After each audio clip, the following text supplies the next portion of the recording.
পৃথিবী থেকে অন্য গ্রহে যাওয়ার ইচ্ছে মানুষের বহুদিনের। সেই সঙ্গে কিভাবে গ্রহে মানুষের স্থায়ী বসবাস শুরু করা যায় সেটা নিয়ে চর্চা এখনও চলমান। গ্রহে বাস করা যায় ঠিক এমনই এক প্রকল্প নিয়ে এসেছেন সরকারি বিজ্ঞান কলেজের শিক্ষার্থীরা।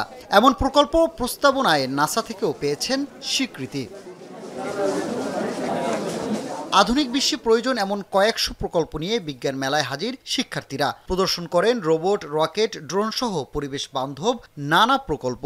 অংশগ্রহণকারীরা ব্যাখ্যা করেন জীবনমান উন্নয়নে কিভাবে এর বাস্তবায়ন সম্ভব। আমাদের অক্সিজেন তৈরি করার ক্ষেত্রে আমরা পানি এবং কার্বন ডাইঅক্সাইড ইলেকট্রোলাইসিস প্রক্রিয়ার মাধ্যমে অক্সিজেন তৈরি করতে পারি। তাছাড়া আমাদের খাদ্যের জন্য আমাদের রয়েছে একটি হাইড্রোফোনিক টেকনিক, যে হাইড্রোফোনিক টেকনিকের মাধ্যমে আমরা বাটি ছাড়া শুধুমাত্র পানির মাধ্যমে গাছ উৎপন্ন করতে পারি। এখানে ফলনও 2 থেকে 3 গুণ বৃদ্ধি পায়। নাসা থেকেও কিছুদিন আগে একটা আর্টিকেল পাবলিশ করা হয়েছিল 3D প্রিন্টিং অন মার্স। তো সেখান থেকেও আমরা কিছুটা ধারণা নেই, তারপর আমরা 3D মডেলটা নিজেরা ডিজাইন করেছি এবং সক্ষম হয়েছি ডিজাইন করতে। বিজ্ঞান মেলায় আধুনিক সব প্রকল্প দেখতে সকাল থেকেই ভিড় করেন দর্শনার্থীরা। প্রযুক্তি আসক্ত প্রজন্মকে সামনের দিকে এগিয়ে নিতে এই ধরনের আয়োজন গুরুত্বপূর্ণ ভূমিকা রাখবে বলে মনে করেন তারা। একই সাথে এখান থেকে দেখে অনেকেই বিজ্ঞান চর্চায় মনোযোগী হওয়ার ব্যাপারেও আশাবাদ ব্যক্ত করেন। পাবজি, বিভিন্ন ফ্রি ফায়ার, বিভিন্ন ধরনের গেমে আসক্ত হয়ে যেতেছে। তো প্রযুক্তি অনুযায়ী বিভিন্ন সে প্রযুক্তির যে সঠিক ইউটিলাইজ, এইসব মেলা থেকে ফিউচার যে নেক্সট জেনারেশনটা তারা এটা থেকে স্বাবলম্বী হবে। আমি আগে যতটুকু জানতাম বা বুঝতাম যে আমি কতটুকু পারি, এখন এখানে জিনিসটা করতে পারতেছি, অন্যের সাথে কম্পেয়ার করতে পারতেছি যে আমি আসলে কতটুকু জানি। এই মেলা দেখে আমার খুব ইন্সপিরেশন আসছে যে আমি একসময় বিজ্ঞানী হব, বিজ্ঞান নিয়ে কাজ করব।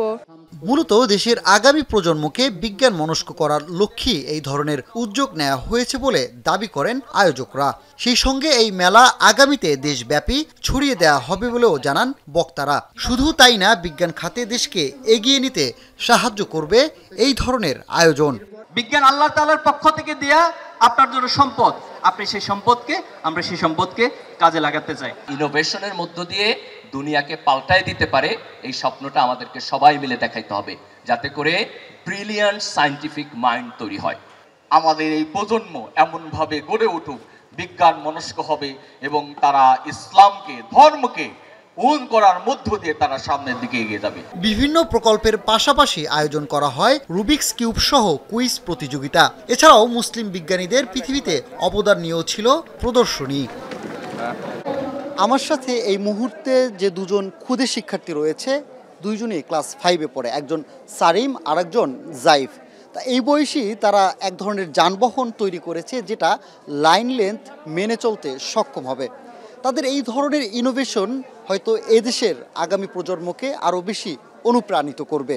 তাদের হাত ধরেই হয়তো বাংলাদেশ বিজ্ঞান খাতে ভবিষ্যতে আরও এগিয়ে যাবে। সানিম, রিধা, এখন, ঢাকা।